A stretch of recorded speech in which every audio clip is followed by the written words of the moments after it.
Supreme court में मंगलवार को नए वक्फ कानून को चुनौती देने वाली कई याचिकाओं पर सुनवाई हुई। इस दौरान कोर्ट में बेहद रोचक बहस देखने को भी मिली। कपिल सिब्बल की दलील पर खुद सीजीआई ने भी सवाल पूछे। बोर्ड में गैर मुस्लिमों को शामिल करने पर बहुमत कैसे हुआ? कुल 7 मुस्लिम और 12 गैर मुस्लिम हैं। प्रशासन को अपने हाथ में ले लिया गया है। आप कैसे कह सकते हैं कि बहुमत होगा? वो पदेन है। इसमें कहाँ लिखा है कि केंद्रीय मंत्री गैर मुस्लिम होगा? कैबिनेट एक जैसी नहीं रहती। ये सभी बंदोबस्तों के लिए एक जैसी नहीं रहती। मान ले कि 2 सदस्य गैर मुस्लिम हैं, इसलिए पदेन को छोड़कर ये केवल 2 गैर मुस्लिम होंगे। किसी अन्य धर्म में ऐसा नहीं है। कोई भी गैर हिंदू बंदोबस्ती का सदस्य नहीं है। न ही यह सिख बंदोबस्ती के लिए मामला है। बोध गया के बारे में क्या सभी हिंदू हैं? ऐसा इसलिए है क्योंकि पूजा स्थल हिंदुओं और बौद्धों दोनों के लिए है। बोध गया अधिनियम में यह कहा गया है। मुझे पता था कि आप ये पूछेंगे। ये संशोधन धर्म का पालन करने, धार्मिक मामलों का प्रबंधन करने, शैक्षिक धर्मार्थ संस्थानों की स्थापना और प्रबंधन के अधिकार का उल्लंघन है।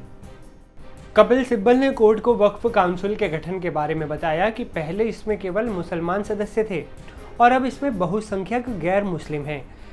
ये सभी आपस में जुड़े हुए प्रावधान हैं संपत्तियों पर कब्जा करने के लिए।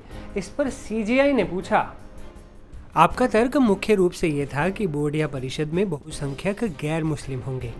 हो सकता है, ये तो अभी भी सच है। अगर ये कहा जाए तो कम से कम आपकी दलील सही होगी।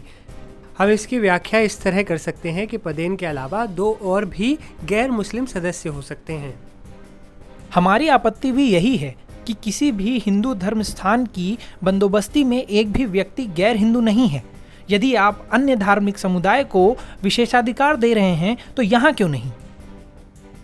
कपिल सिब्बल लगातार ये बता रहे थे कि किस तरीके से कानून जो है वो संवैधानिक है, जो आर्टिकल 14 यानी समानता के अधिकार का, और इसके अलावा सभी धर्मों अपने अपने किसी भी धर्म का जो है पालन करने, उसको प्रसार के लिए जो आर्टिकल 25 है उसका भी उल्लंघन करता है। उन्होंने काफ़ी ये इस बात पर जोर दिया कि ये जो कानून है ये पूरी तरह से असंवैधानिक है और इस पर रोक लगानी चाहिए। उन्होंने सुनवाई के दौरान ये भी कहा कि वक्फ बाय यूज़र की धारणा जो है हमेशा से रही है, सालों साल 200 साल से ये चलता आ रहा है। बाबरी मस्जिद इसका उदाहरण है। और ऐसे में अगर वक्फ बाय यूज़र को रजिस्ट्रेशन के लिए कहा जाएगा तो वो कागजात कहाँ से लाएंगे? ये सिर्फ एक सरकार ने इस तरीके का नियम बनाया है कि कलेक्टर को ही जज बना दिया है ऐसे मामलों में। इसके अलावा जो गैर मुस्लिम लोगों को शामिल कर दिया है इस कानून में, जो कि वो बोर्ड में शामिल हो सकते हैं, काउंसिल में, वक्फ में शामिल हो सकते हैं। और ऐसे में कहीं पर भी ये नहीं होता, किसी भी धर्म में ये नहीं होता कि कहीं वहाँ पर जो है दूसरे धर्म के लोग वहाँ पर जो हैं इसके अधिकारी हों, इसके सदस्य हों।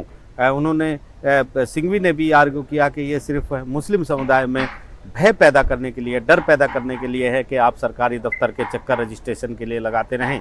सब ने ये मांग की है कि इसको जो पूरी तरीके से इस पर अंतरिम रोक फिलहाल लगा देनी चाहिए। वहीं सीजीआई BR गवई ने एक बड़ी टिप्पणी की है। उन्होंने कहा है कपिल सिब्बल को कि आमतौर पर धारणा ये रहती है कि जब संसद कोई कानून पास करती है तो वो पूरी तरह से संवैधानिक होता है और अदालतें ऐसे मामलों में अमूमन दखल नहीं देती, रोक के आदेश जारी नहीं करती। इसलिए आपको एक मजबूत केस अपना बनाना होगा इस पूरे मुद्दे पर। तो काफ़ी अहम ये सुनवाई चली है। अब ये सुनवाई जारी रहेगी बुधवार को भी, जब केंद्र सरकार भी अपना पक्ष रखेगी, तुषार मेहता अपना पक्ष रखेंगे। उन्होंने ये भी कहा है कि एक स्टेट का वक्फ बोर्ड भी समर्थन में इस कानून के यहाँ पर आया है। लेकिन जो मुस्लिम पक्ष है लगातार वो कह रहे हैं कि ये सिर्फ और सिर्फ मुस्लिम लोगों को निशाना बनाने के लिए इस तरह का कानून लाया गया है और इस कानून को रद्द भी किया जाना चाहिए। लेकिन फिलहाल अंतरिम आदेश के जरिए इस कानून पर रोक लगानी चाहिए। अब आपको बताते हैं कि किन अहम मुद्दों पर कोर्ट में दलीलें चल रही हैं। पहला मुद्दा अदालत द्वारा वक्फ बाय यूजर या वक्फ बाय डीड घोषित संपत्तियों को गैर अधिसूचित करने के अधिकार का है। दूसरा मुद्दा राज्य वक्फ बोर्डों और केंद्रीय वक्फ परिषद की संरचना से संबंधित है, जहां उनका तर्क है कि पदेन सदस्यों को छोड़कर केवल मुसलमानों को ही इसमें काम करना चाहिए। तीसरा मुद्दा एक प्रावधान से संबंधित है, जिसमें कहा गया है कि जब कलेक्टर ये पता लगाने के लिए जांच करते हैं कि संपत्ति सरकारी भूमि है या नहीं, तो वक्फ संपत्तियों को वक्फ नहीं माना जाएगा। इस बेहद गंभीर मुद्दे पर सुनवाई करने वाली बेंच में कौन कौन शामिल है, ये भी हम आपको बता देते हैं। प्रधान न्यायाधीश यानी खुद CJI BR गवई और न्यायमूर्ति ऑगस्टिन जॉर्ज मसीह इसमें सुनवाई कर रहे हैं। वकील कौन कौन है इस मामले में? कपिल सिब्बल और अभिषेक मनु सिंह भी कानून की वैधता को चुनौती देने वालों की ओर से ये पक्ष रख रहे हैं, जबकि सॉलिसिटर जनरल तुषार मेहता केंद्र सरकार का प्रतिनिधित्व कर रहे हैं। तो ये थी वक्फ कानून पर सुप्रीम कोर्ट में हुई सुनवाई की बड़ी बातें। ये सुनवाई बुधवार को भी जारी रहेगी, इसलिए लेटेस्ट अपडेट्स के लिए आप सिर्फ और सिर्फ देखते रहिएगा NDTV। और आपका इस कानून पर क्या कहना है, नीचे कमेंट्स में आप अपनी राय भी बता सकते हैं। इस वीडियो में फिलहाल इतना ही। नमस्कार।